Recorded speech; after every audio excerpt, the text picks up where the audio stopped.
കന്നയുടെ അവസാന മണിക്കൂർ 76.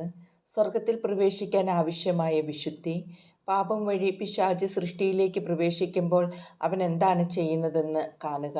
അവൻ നശിപ്പിക്കുകയും സമൂലം തകർക്കുകയും അതിനെ ഇല്ലായ്മ ചെയ്യുകയും ശൂന്യതയ്ക്ക് ജന്മം കൊടുക്കുകയും ചെയ്യുന്നു. നരകത്തിലെ ആത്മാക്കളുടെ ഏറ്റവും വലിയ പീഡ ഇല്ലായ്മയാണ്. അവരുടെ ദുരന്തം എന്നത് അവർ അനുഭവിക്കുന്ന ദൈവത്തിൻ്റെയും മറ്റെല്ലാത്തിൻ്റെയും അഭാവമാണ്. അവർക്കൊന്നുമില്ല, അഥവാ അവർക്കെല്ലാം നിഷേധിക്കപ്പെട്ടിരിക്കുന്നു. അവരുടെ ജീവിതത്തിൽ ദൈവം ഇല്ല.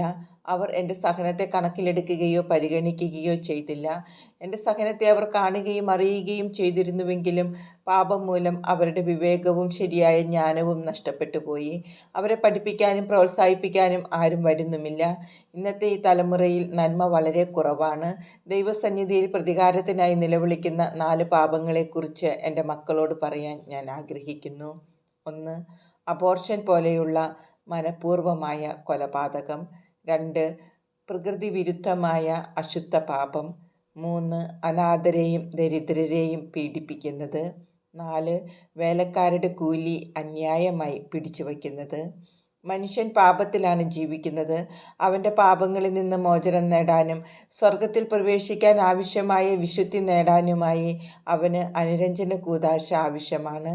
അനുതപിക്കുക, കുമ്പസാരിക്കുക, വിശുദ്ധിയിൽ ആയിരിക്കുക. അതുകൊണ്ട് എൻ്റെ മക്കളെ, നിങ്ങളുടെ കഷ്ടപ്പാടിൻ്റെയും സഹനത്തിൻ്റെയും സമയം വരുമ്പോൾ അത് തീർച്ചയായും വരിക തന്നെ ചെയ്യും. ഞാൻ ആത്മാക്കളെ വീണ്ടെടുക്കുന്ന ആ സമയത്ത് ജാഗരൂകരായിരിക്കുക. അതേ, നിങ്ങളുടെ സഹനങ്ങളിലൂടെ, നിങ്ങൾ കടന്നു പോകുന്ന പരീക്ഷണങ്ങളിലൂടെ നിങ്ങളുടെ ഗുരുവായ എന്നോട് അനുരൂപപ്പെടുക. ആത്മാക്കളുടെ വീണ്ടെടുപ്പിനായി ആകാംക്ഷയോടെ കാത്തിരിക്കുക. എന്തെന്നാൽ നിങ്ങൾക്കെല്ലാവർക്കും എൻ്റെ കുരിശിൻ്റെ ചെറിയൊരു പങ്ക് സമ്മാനമായി കിട്ടേണ്ടിയിരിക്കുന്നു. ഭൃത്യൻ യജമാനനേക്കാൾ വലിയവനല്ല. മനുഷ്യർ എന്നെ പീഡിപ്പിച്ചുവെങ്കിൽ അവർ നിങ്ങളെയും പീഡിപ്പിക്കും. അതുകൊണ്ട് എൻ്റെ പ്രിയപ്പെട്ടവരെ, നിങ്ങൾ പീഡകരുടെ വലയിൽ അകപ്പെടാനിടയായാൽ നിങ്ങളുടെ ഗുരുവും കർത്താവുമായ ഞാൻ എങ്ങനെ പീലാത്തോസിൻ്റെ മുമ്പിൽ നിന്നുവോ അപ്രകാരം സൗമ്യമായും ശാന്തമായും വർത്തിക്കുക. ഇപ്പോൾ ഭൂമി ദുഷ്ടാരൂപികളുടെ നിയന്ത്രണത്തിലാണ്. അവർ മനുഷ്യരെ കുറ്റകൃത്യങ്ങളും അതിക്രമങ്ങളും ചെയ്യാൻ പ്രേരിപ്പിക്കുകയും അധാർമികവും വിനാശകരവുമായ നിയമങ്ങൾ കൊണ്ടുവരികയും ചെയ്യുന്നു. ആദിമ ക്രൈസ്തവ സഭയും സമാനമായ സാഹചര്യത്തിലൂടെയാണ് കടന്നുപോയത്. ക്രിസ്ത്യാനികൾ തിരസ്കരിക്കപ്പെടുകയും വേട്ടയാടപ്പെടുകയും ക്രൂരമരണത്തിന് വിധിക്കപ്പെടുകയും ചെയ്തു. അവരുടെ പീഡനവും മരണവും ജനക്കൂട്ടത്തെ ആഹ്ലാദിപ്പിക്കുകയും രസിപ്പിക്കുകയും ചെയ്തു. ഈ കാലങ്ങളിലും പീഡനവും അന്യായമായ ശിക്ഷാവിധികളും കലാപങ്ങളും അനീതിയും അവഹേളനവും ഉണ്ടാകും. യുദ്ധപിശാചുക്കൾക്ക് കരുണ എന്തെന്നറിയില്ല. അവർ പ്രതികാരം ചെയ്യുന്നു, അടിക്ക് പകരം തിരിച്ചടി കൊടുക്കുന്നു, നാശത്തിന് പകരം നാശം വിതയ്ക്കുന്നു. അവരോടൊപ്പം വലിച്ചിഴക്കപ്പെടാൻ സ്വയം വിട്ടുകൊടുക്കുന്നവർക്കാകട്ടെ ശരിയായ തീരുമാനങ്ങൾ എടുക്കാൻ കഴിയാതെയും പോകുന്നു. സ്വയം പ്രതിരോധത്തെ ന്യായീകരിക്കാം. അത് ചെയ്യുന്നവർ കുറ്റക്കാരല്ല. എന്നാൽ അവർ അത് ചെയ്യുന്നത് കോപം കൊണ്ട് ജ്വലിച്ചിട്ടാകരുത്.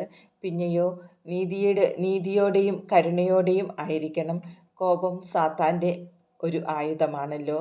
കുഞ്ഞുമക്കളെ, പ്രലോഭനത്തിൻ്റെ അരൂപി എപ്പോഴും നിങ്ങളുടെ ചുറ്റുമുണ്ട്. അതിൽ വീഴാതിരിക്കാൻ ശ്രദ്ധിച്ചു കൊള്ളുക. എന്തെന്നാൽ എൻ്റെ ശത്രു നിങ്ങളുടെ ആത്മാവിനെ മോഷ്ടിക്കാനായി നിങ്ങൾ പ്രലോഭനത്തിൽ വീഴുന്നതും കാത്തിരിക്കുകയാണ്. ഏറ്റവും ശക്തമായ പ്രലോഭനം ജഡത്തിൻ്റെ പ്രലോഭനമാണ്. എൻ്റെ ശത്രുവിന് നിങ്ങളുടെ ബലഹീനതകൾ നന്നായി അറിയാം. അവൻ നിങ്ങളെ കാമാസക്തി കൊണ്ട് പ്രലോഭിപ്പിക്കുകയും അതുവഴി പരസംഗത്തിലേക്കും വ്യഭിചാരത്തിലേക്കും ലൈംഗിക അശുദ്ധിയിലേക്കും നയിക്കുകയും ചെയ്യുന്നു. ശ്രദ്ധിച്ചിരിക്കുക, ജാഗ്രതയോടെ ഇരിക്കുക. എന്തെന്നാൽ വിഷയാസക്തിയുടെയും വ്യഭിചാരത്തിൻ്റെയും സ്വവർഗഭോഗത്തിൻ്റെയും വേശ്യാവൃത്തിയുടെയും ലൈംഗികാശുദ്ധിയുടെയും അരൂപിയെ ഭൂമിയിൽ തുറന്നുവിട്ടിരിക്കുകയാണ്. അവ പരമാവധി ആത്മാക്കളെ നാശത്തിലേക്ക് വീഴിക്കാനായി ശ്രമിക്കുന്നു.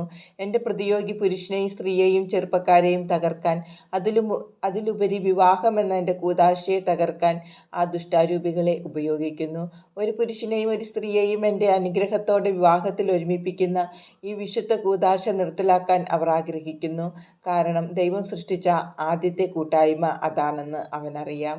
എൻ്റെ ആശീർവാദത്തോടെ വിവാഹം കഴിക്കാതിരിക്കാനായി അവൻ സ്ത്രീകളെയും പുരുഷന്മാരെയും പ്രലോഭിപ്പിക്കുന്നു. അവൻ ചെറുപ്പക്കാരെ പരസംഗം കൊണ്ടും അശുദ്ധ പാപങ്ങൾ കൊണ്ടും ആക്രമിക്കുന്നു. ഞാൻ ആശീർവദിച്ച വിവാഹങ്ങൾ കൊണ്ട് സ്ഥാപിതമായ അനേകം കുടുംബങ്ങളെ വ്യഭിചാരം കൊണ്ട് നശിപ്പിക്കാനായി അവൻ അവിടെ കടന്നു കയറുന്നു. ലൈംഗിക അശുദ്ധിയുടെ ഈ അരൂപികളിലൂടെ കുടുംബങ്ങളെയും ഭവനങ്ങളെയും തകർക്കാനാണ് എൻ്റെ ശത്രു ശ്രമിക്കുന്നത്.